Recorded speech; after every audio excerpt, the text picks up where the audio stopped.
Hello, and welcome back to my channel. If you are new here, my name is Layla, and for today's video, I'm going to be going over my budget and money goals for March 2024.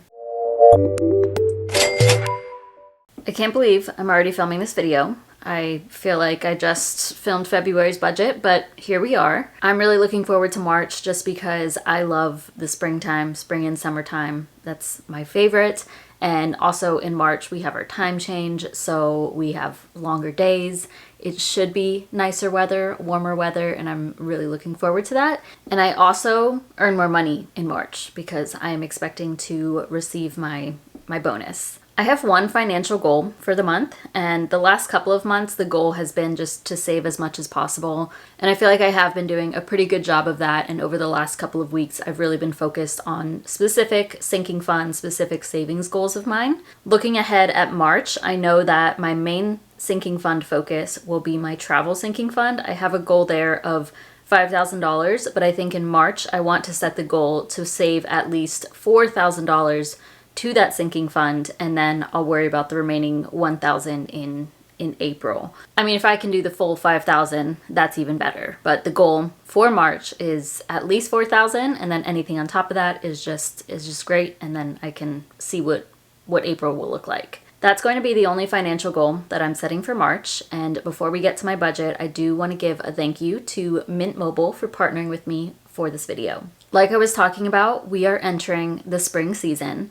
And oftentimes we associate springtime with spring cleaning, and I think your finances should be included in that. And an area in your budget that you can clean up is probably your phone bill. So if you're looking at your phone bill and you're like, wow, I'm paying a lot of money for this, but you still want unlimited talk and text, mobile hotspot, high quality speed, data coverage, and access to 5G, then I highly suggest that you make the switch to Mint Mobile, because Mint Mobile offers access to all of those things for as low as $15 per month. And they're built on the nation's largest 5G network, and they're able to keep costs low because they cut out the retail stores and the salespeople, so we save money. And making the switch to Mint Mobile is also super easy. Just visit mintmobile.com/debtoverit. There you will enter a little bit of information about yourself, and then from there you can also determine if your phone is eSIM compatible, and if it is, you can set everything up within 15 minutes. If your phone is not eSIM compatible, no worries, they will send you a SIM card for free. You'll get that in a couple of days, and then you can still set things up from the comfort of your home in as little as 15 minutes. I've been using Mint Mobile for about a year and a half now, and when I made the switch, it was definitely very easy, and I am happy to be a Mint Mobile customer because I am saving on my phone bill and I still have great coverage and everything that I need access to. So stop paying more than you need to for your phone plan. Visit mintmobile.com/debtoverit or visit the link in my description box to pay as little as $15 per month for your phone plan. Thank you again to Mint Mobile for partnering with me for this video, and now we can hop to my budget. Alrighty, so this is the second month where I have my budget set up like this. If you're new here, I do have a full-time job, and I also have my online business, which is running this YouTube channel, another YouTube channel, a couple of blogs. I offer financial coaching, so I do a number of things online. This year, I decided to form an LLC, and I will be filing as an S-Corp. And when you file as an S-Corp, you have to set yourself up on payroll. So I am the employer, but also the employee when it comes to my online business. But I still have my W-2 job. So that's why things are separated here. I did receive a question on my last budget video that I will address here, because some people are still confused about this, because I'm also planning to take a sabbatical, or really take my business full-time, an entrepreneurial sabbatical trial. And that's why, even aside from the S-Corp, I wanted to separate everything, because I wanted to see if I could survive off of, just pay for my living expenses from my business income. And then anything that I earn from work from my W-2 job is going to investing and saving. So I'll try to explain things a little bit as I go, if that doesn't make sense already. So this top left-hand corner box is for my business revenue. For my business revenue, I never really know what it's going to be for the month, but I have a pretty good idea just because things have been fairly consistent for the last few months. But also I usually have a minimum number in mind. So that's usually what I would put here. So for March, I'm going with $3,000 gross business revenue. It could be more. It's probably not going to be less. I think it's going to be more, maybe closer to 3,500. But I prefer to be a little bit conservative with my numbers, so then when I make my budget, if I do earn more, I can just, put that toward my savings goals. I also expect to have rollover business revenue. So these are just funds that are sitting in my business checking account. And that is where I set up payroll from. Well, it's set up through a different platform, but that's where the funds are coming from for payroll. So I like to have a little bit left in there just in case. And I think for March, that's going to be about $1,000. Again, with that one, it could be more. I doubt it will be less. So altogether, about $4,000 of business revenue to work with to make this whole budget. So everything I'm about to go through in this top box is really a business expense, but only one of them is labeled as expense. But yeah, let's talk about it. So first up would be payroll. So that is what I am paying myself.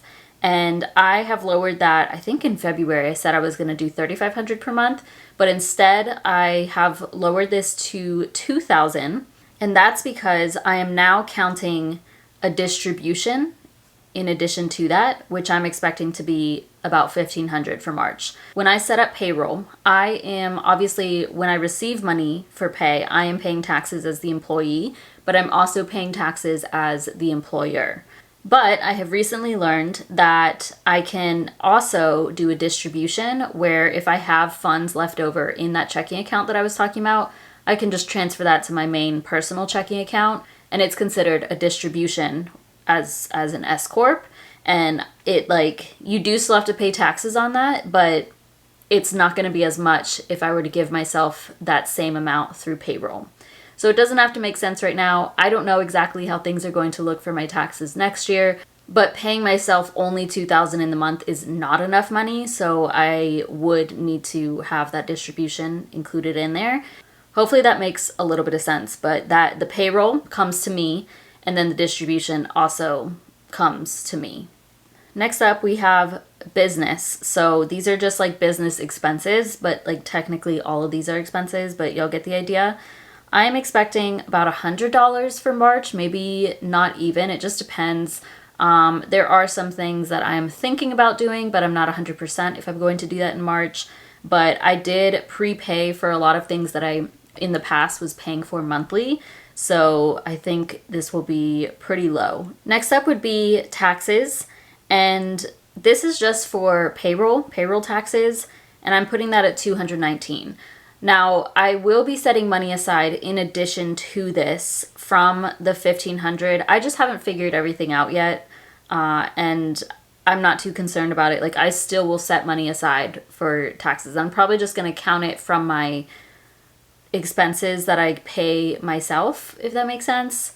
I feel like I'm talking and I'm not explaining myself very well. It's just because I don't know 100% how everything's going to work, but I have to pay payroll taxes, but also because I'm taking a distribution, I have to pay taxes on that as well, but I'm not accounting for that here, but I will be setting money aside. So that's everything for the business side. So this is me being the employer. Now, as the employee of my online business, that is this bottom left box. So business payroll, $2,000 gross. Distribution, $1,500 if that's what I end up doing. Extra income I kept off of here, but I will probably earn a little bit in extra income from cash back, from different apps that I use, etc. I make a video on where all of my funds come from my business and extra income each month. So stay tuned for that. From my sinking funds, this is cash that I would pull from my sinking funds to cover something that is in my budget, and I'm expecting about $100. So altogether, working with about $3,600. So let's go through these expenses as an employee. First up would be taxes, $380. So this is what I'm expecting from to pay for my payroll taxes, like what I get paid from my company. And that's what's going to come out of my paycheck. But like I was saying, it's probably going to be more than this because of the distribution. So I'll just account for that later. Next would be donate. That's going to be $150 for March because of my usual $100. And then I'm also going to be running a 5K in March, and I'm going to pay for that in March. And I think it's only like $30, $35. But I bumped this up to $150 in case, and I probably will whatever the 5K ends up being, because it does end up being a donation. The run that I'm doing, they donate the proceeds to a cause. But yeah, if that's only $30, then I probably will donate an additional 20 or so to whatever and make this $150. This purple section is for housing, so house/utilities. That is going to be $1,209, or that's probably accurate. Each time I make this budget, I don't really know about one of my bills, and that would be I think it's our water bill that comes later. I always forget which one. This is a little bit higher than usual because we got our electricity bill. My boyfriend and I, we share this house, and it was $303. $303. Our house is like 1,500 square feet. So the thing was that we've been running the heat upstairs and downstairs, but we also have little space heaters in both of our offices, and that, I believe, is what has been running up the price, because $303, like, that's crazy. We've decided for, like, from now on, no more using those space heaters because it's been, you know, somewhat warmer in Georgia. And then come March, we are not going to be using the heat in the house anymore because we shouldn't go, like, below freezing, or hopefully not.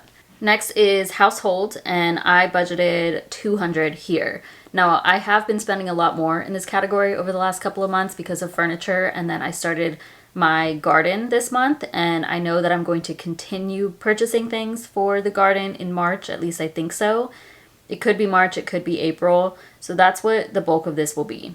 It's going to be like garden stuff, flowers, plants, like certain vegetables, herbs, and hopefully I won't go over this $200 budget just because I spent so much more on the garden than I expected to in February. This little orange section is for food, so first would be groceries. Still keeping that at $400.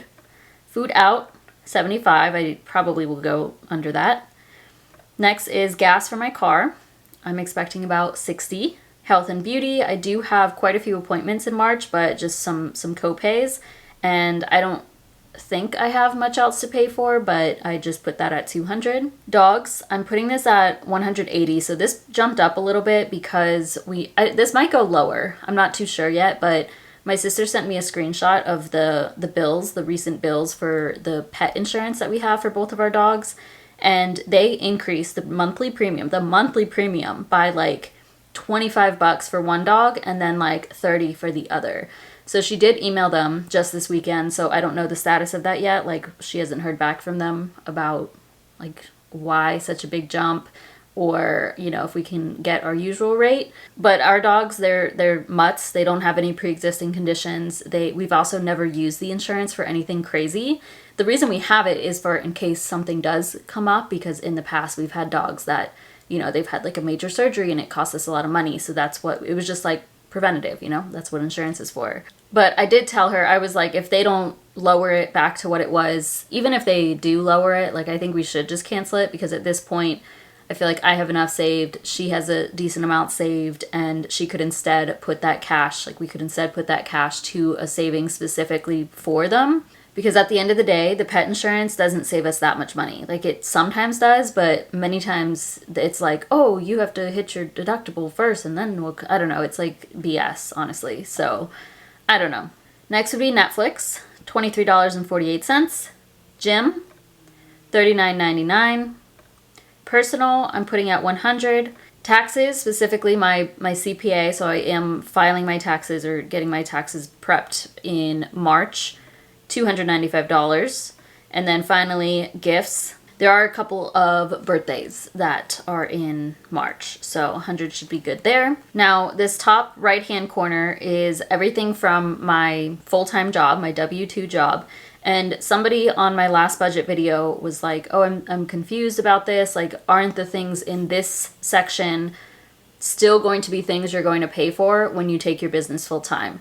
And no, not necessarily. So let me go through all of this and then I'll explain that. So my work income is going to be much higher for March because I am getting a 5% bonus.